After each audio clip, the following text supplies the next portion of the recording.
बेटी तो पराई होती है। दिल छूने वाली पिता बेटी की कहानी, हार्ट टचिंग स्टोरी। एक शहर में एक आदमी रहता था जिसका नाम अमित था। वह एक कपड़ों की दुकान में काम करता था और बहुत सालों पहले उसकी शादी हो चुकी थी। अमित की ख्वाहिश हमेशा से एक लड़के की थी, क्योंकि वह वंश के कुलदीपक के रूप में उसे देखते थे। उसके पिता का नाम गोपाल था और उसे लगता था कि लड़के बुढ़ापे का सहारा होते हैं, जबकि उसकी सोच थी कि लड़की शादी के बाद चली जाती है। और इस विचार को उसने अपने पड़ोसियों के साथ शेयर किया था। शादी के कुछ सालों बाद उसे 2 बेटे हुए। उन्होंने बड़े बेटे का नाम आदर्श और छोटे बेटे का नाम अजय रखा। समय बीता और उसकी पत्नी का निधन हो गया। इसके बाद उन्होंने अपने दोनों बेटों का ख्याल रखना शुरू किया। वे दोनों बड़े हो गए और अब वे दोनों नौकरी कर रहे थे और उनकी शादियां भी हो चुकी है। फिर भी वे सभी एक साथ रहने का आनंद ले रहे थे। हालांकि समय के साथ दोनों भाइयों के बीच टकरार बढ़ गई और उन्होंने एक दूसरे के साथ मतभेद करना शुरू कर दिया। उनकी छोटी छोटी बातों पर विवाद होने लगे, जिससे उनके बीच तनाव बढ़ गया। यह सब देखकर अमित को बहुत दुख हो रहा था। आखिरकार उन दोनों बेटों ने एक निर्णय लिया कि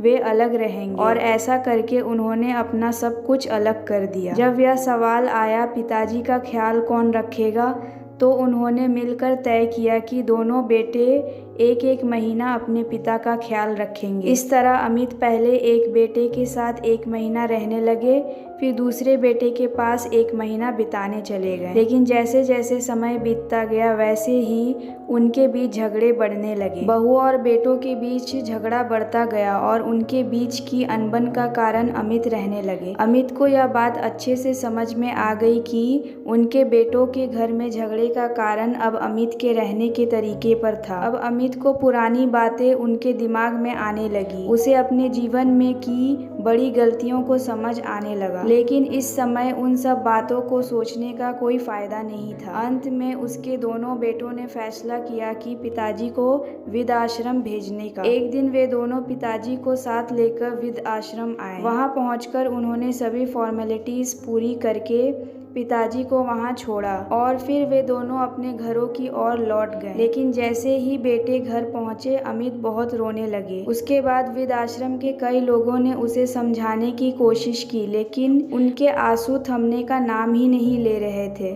अमित ने वृद्धाश्रम में आने के बाद 8-10 दिन बीत गए थे, लेकिन उनका व्यवहार ऐसा था कि वह किसी से बात नहीं करते थे, बल्कि एक पेड़ के नीचे बैठकर अपने ही विचारों में खो जाते थे। आश्रम के लोग उनके पास आकर बातें करने की कोशिश करते, पर उन्होंने किसी को भी अपनी बातें नहीं बताई। कुछ दिनों बाद उन्होंने एक व्यक्ति से थोड़ी सी बातचीत शुरू की और बाद में दोनों की दोस्ती हो गई। एक दिन जब वे दोनों बैठे थे तो वह व्यक्ति अपनी कहानी सुनाने लगा। उसने कहा, मेरे पास एक ही बेटा था। वह मेरे साथ बड़ी बड़ी बातों पर झगड़ा करता था, जिससे मैं बहुत परेशान हो गया था। इस वजह से मैंने वृद्धाश्रम में रहने का फैसला किया। कभी कभी मैं महसूस करता था कि अगर मेरे पास बेटे के साथ एक बेटी भी होती तो यह कितना अच्छा होता। शायद आज वह मेरे बुढ़ापे का सहारा बन सकती थी। उसके बोलने से अमित और भी दुखी हो गया और वह गहरे विचारों में डूब गया।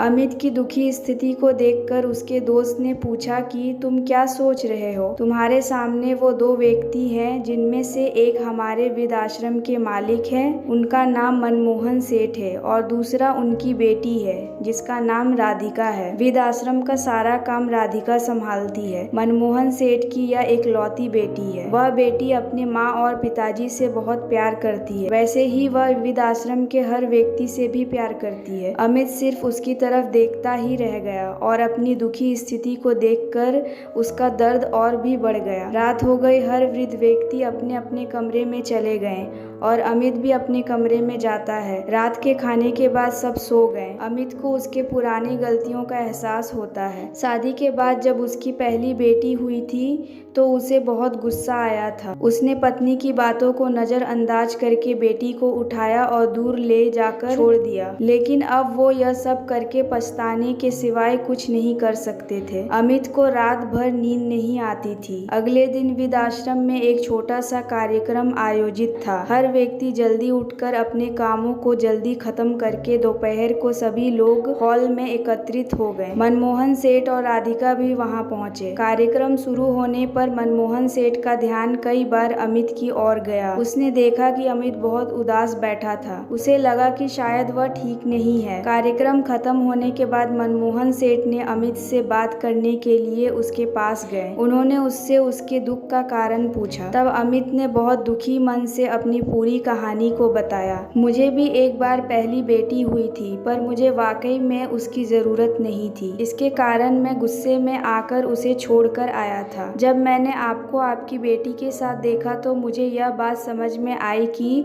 बेटियां कितना प्यार करती हैं। मेरी बेटी भी मेरे साथ होती तो मुझे वृद्ध आश्रम में रहने की आवश्यकता नहीं पड़ती। मेरे दोनों बेटों ने मुझे दर्द के सिवाय कुछ नहीं दिया। मैं अपने पापों की सजा भुगत रहा हूँ। अमित की बातों को सुनकर मनमोहन सेठ का दिल बहुत दुखा। उन्होंने अमित से कहा, यह मेरी बेटी नहीं है, मुझे यह नदी किनारे मिली थी। मैं उसे घर लाया और उसे बहुत प्यार से पाला। मेरी पत्नी और मैं उससे बहुत प्यार करते हैं और वह हमें भी उतना ही प्यार करती है। पूरी कहानी सुनने के बाद अमित उनसे बोलते हैं, मैंने मेरी बेटी को भी नदी के किनारे मंदिर के पास छोड़ा था। अमित की यह बात सुनकर मनमोहन सेठ को थोड़ा गुस्सा आता है और वह वहां से निकलने वाला होता है। तभी वह अमित से पूछते हैं कि आपकी बेटी का कोई बर्थ मार्क वगैरह आप बता सकते हो क्या? अमित तुरंत जवाब देते हैं, हाँ मैं बता सकता हूँ। उसके बाएं हाथ पर और पैर पर एक एक उंगली अधिक है। यह उत्तर सुनकर मनमोहन सेठ को विश्वास हो जाता है कि